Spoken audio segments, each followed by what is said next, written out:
Nah kak, kalau susah senangnya jadi OSIS nih, masih kak?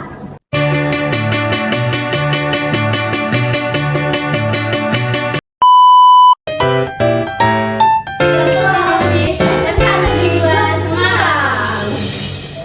Halo semuanya, welcome back to Osaka Talk. Kini Osaka Talk 2023 selama beberapa minggu ke depan akan menemani kamu terus loh.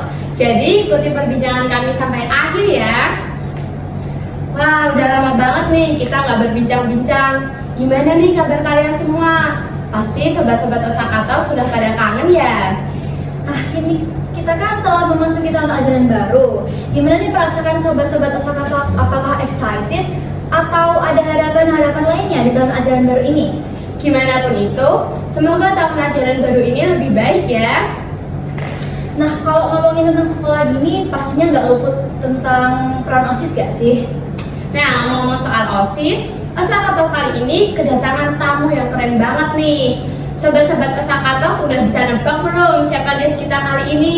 Ayo, ya sudah, tanpa basa-basi lagi, langsung saja kita panggilkan Ketua OSIS SMK Negeri 2 Semarang.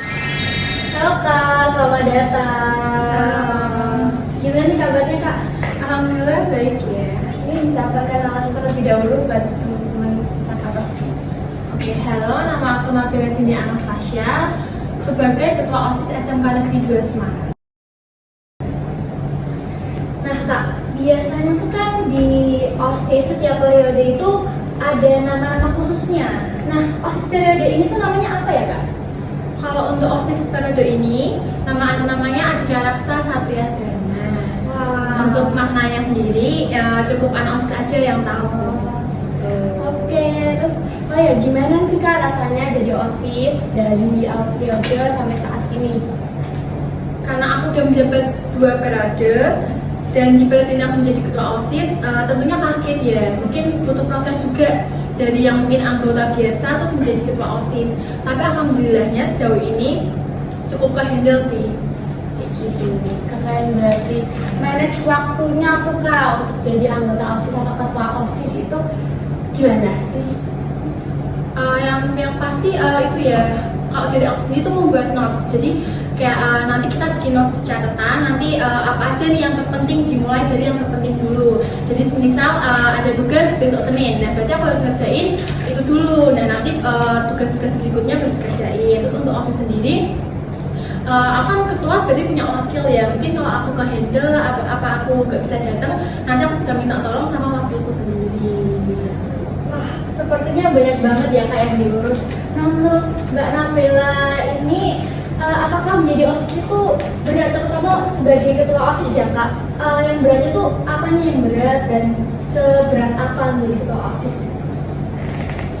Untuk menjadi ketua OSIS itu kalau dibilang berat pasti berat ya, karena kan banyak tugas yang harus dihandle. Tapi alhamdulillah saya sendiri punya anggota yang cukup membantu. Salah satunya ini sendiri anggota aku sendiri ini. Untuk tantangan menjadi ketua OSIS yang paling berat itu apa gitu? Tantangannya mungkin menghandle siswa-siswa SMK Negeri 2 Semarang ya, karena kan kita nggak cuma menghandle satu angkatan, tapi kita menghandle satu sekolah. Jadi mungkin ada yang minta A, ada yang minta B. Nah kita sebagai OSIS kan mengabulkan aspirasi mereka. Jadi kita harus mana nih yang mungkin cocok untuk dibikin event, mana yang cocok untuk dikabulkan kayak gitu. Jadi nggak bisa semuanya itu kita laksanakan seperti itu. Nah, kalau 1 sampai 10 tingkat beratnya menjadi seorang OSIS itu segimana Kak? 1 sampai 10 mungkin di angka 7 ya. 7, lumayan. Karena kan sebenarnya nggak yang berat-berat banget sih. Sebenarnya kan balik ke kepribadian masing-masing. Jadi kayak gitu. Nah, untuk beratnya itu mungkin menghadapi siswa ya. Karena kan banyak nih siswa yang dengan kepribadian mereka masing-masing. Mungkin ada yang suka menghujat atau mungkin ada yang suka mendukung kayak gitu. Tapi itu kembali ke kita sendiri. Kalau kita mungkin bisa menanggapi dengan baik dan benar, ini itu kita cukuplah untuk menghandle itu. Oh ya, tadi kan katanya siswa-siswi punya aspirasi masing-masing untuk OSIS nih. Semua orang pasti punya suaranya sendiri-sendiri. Ada yang bisa OSIS laksanakan, ada enggak. Nah kalau yang enggak itu kadang kan ada kontranya ke OSIS ya Kak. Cara menghadapi kalau ada siswa yang kontra sama OSIS itu biar kita untuk calon-calon OSIS itu bisa tetap kuat dan yaudah gitu sama kontra-kontra dari siswa-siswi tersebut. Untuk menghadapinya mungkin gini, kita nggak perlu langsung bilang ke dia, tapi kita bisa membuktikan dengan event selanjutnya. Atau mungkin dia minta yang kita nggak bisa laksanain, tapi kita mungkin bisa ngasih solusi kayak jangan seperti itu, tapi seperti ini aja kayak gitu. Selalu mencoba yang terbaik Iya, usahanya kayak gitu. Nah Kak, kalau susah senangnya jadi OSIS tuh apa sih Kak? Untuk susahnya ya mungkin waktu kita mau bikin event, karena kan kita butuh dana. Nah biasanya itu kita kehalang dana, jadi biasanya kita OSIS itu cari dana sendiri. Contohnya kita jualan, kita open PO kayak gitu. Tapi itu sebagai pengalaman juga. Jadi kalau aku lihat ya, jadi kita pinter-pinter kewirausahaan. Jadi kita pinter nih menarik konsumen kayak gitu. Untuk senangnya pasti banyak ya, banyak banget karena kan kita banyak pengalamannya. Jadi apalagi kita kerjain bareng-bareng satu organisasi satu keluarga, itu senangnya banyak banget, bisa bercanda bareng, ngerjain tugas bareng kayak gitu sih.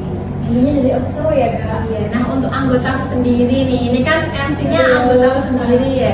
Susah senangnya itu apa coba? Lebih sama sih Kak, susahnya tuh ya kalau semisal kita disuruh berjualan gitu, itu menyita waktu dan tenaga banget. Tapi ya seru karena bareng-bareng kita ngerjainnya. Iya bener. Sekali jualan tuh kadang kita jadi harus berani gitu ya. Kadang ngerasa susah, tapi kalau udah dilaksanain ternyata seneng karena bareng-bareng. Dan kalau nggak di OSIS juga kita nggak bakal mencoba hal tersebut. Benar. Jadi berterima kasihlah kepada OSIS yang telah memberi kita pengalaman-pengalaman yang menarik ya. Jangan takut untuk masuk OSIS. Nah Kak, setelah kita mengetahui susah senangnya menjadi anggota OSIS atau ketua OSIS, Mbak Nabila ini kan sudah 2 periode ya menjadi anggota dan ketua OSIS. Benefit apa saja sih Kak yang sudah Mbak Nabila dapatkan? Benefitnya pasti banyak ya, apalagi pengalamannya. Dulu saya pernah, ini sedikit cerita lagi ya, dulu saya pernah menjadi volunteer. Itu kita nginep 1 minggu. Nah di situ kita tuh ngurusin atlet-atlet. Di situ menurutku itu hal yang paling menyenangkan sih. Karena kita kan itu banyak teman dari mana aja, jadi kayak dari luar kota kayak gitu. Jadi kita temenan kayak gitu. Nambah relasi ya Kak? Iya. Jadi gabung OSIS itu sebenarnya pengalamannya tuh banyak banget kalau kita enjoy. Nah Kak, jadi kan untuk pengurus OSIS sendiri itu banyak tuh yang di-handle, yang harus diurus. Terus untuk anggota OSIS pasti kan sering banget pulang sore. Karena Nabila sering nggak sih dapet protes gitu dari pengurus sebagai ketua nih, kayak kok pulangnya sore terus Kak gitu. Kalau kayak gitu ya, itu aku balik lagi pertanyaannya. Kamu kan jadi siap nih jadi pengurus OSIS, dan itu kan udah niat dari awal, itu bukan paksaanku sendiri kan. Berarti dari awal udah aku tanyain, kamu siap gak pulang sore, tujuanmu masuk OSIS itu apa? Dan alhamdulillah mereka siap-siap aja. Tapi pasti capek ya jadi mereka, aku juga capek. Tapi balik lagi kita kasih pengertian gitu. Banyak nih yang harus kita urus. Kalau kita nggak kerjain sekarang, mau dikerjain kapan? Kayak gitu.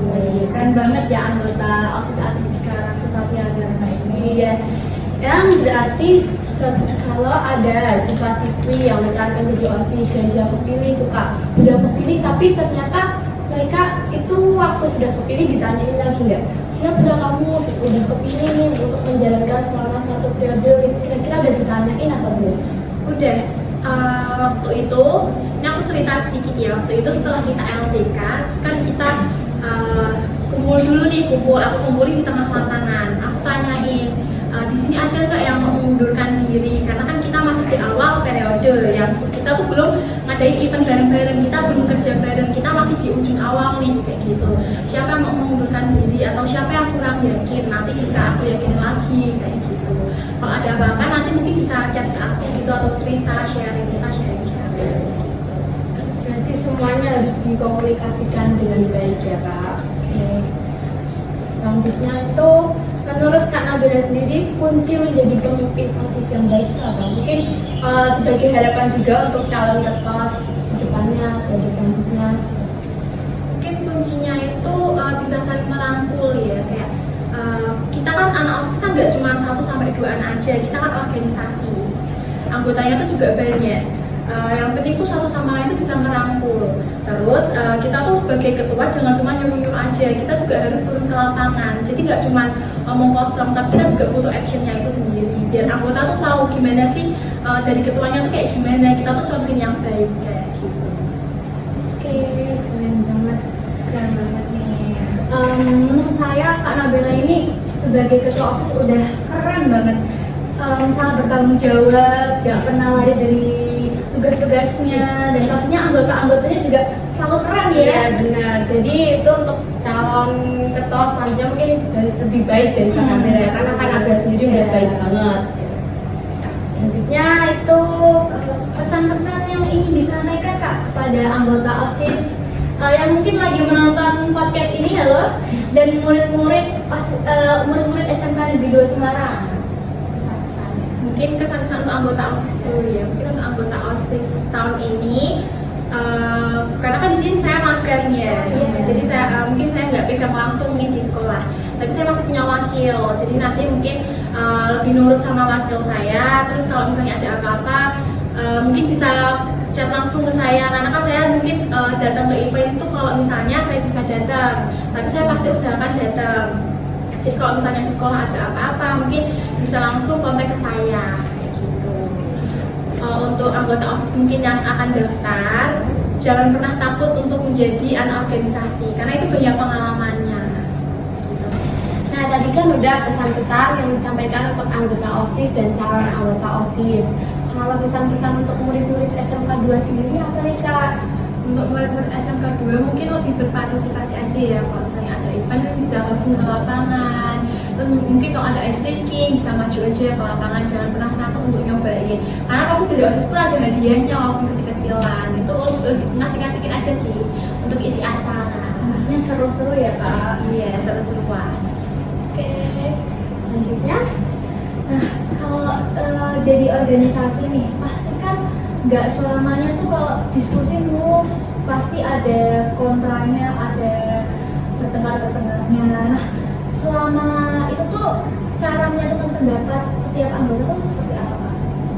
Nah itu tuh tujuannya ngadain rapat. Jadi kita biasanya kalau ada event atau mau cari solusi kayak gitu, kita biasanya adain rapat. Kayak kita siapa nih yang punya pendapat, nanti kita ituin jadiin satu kayak gitu.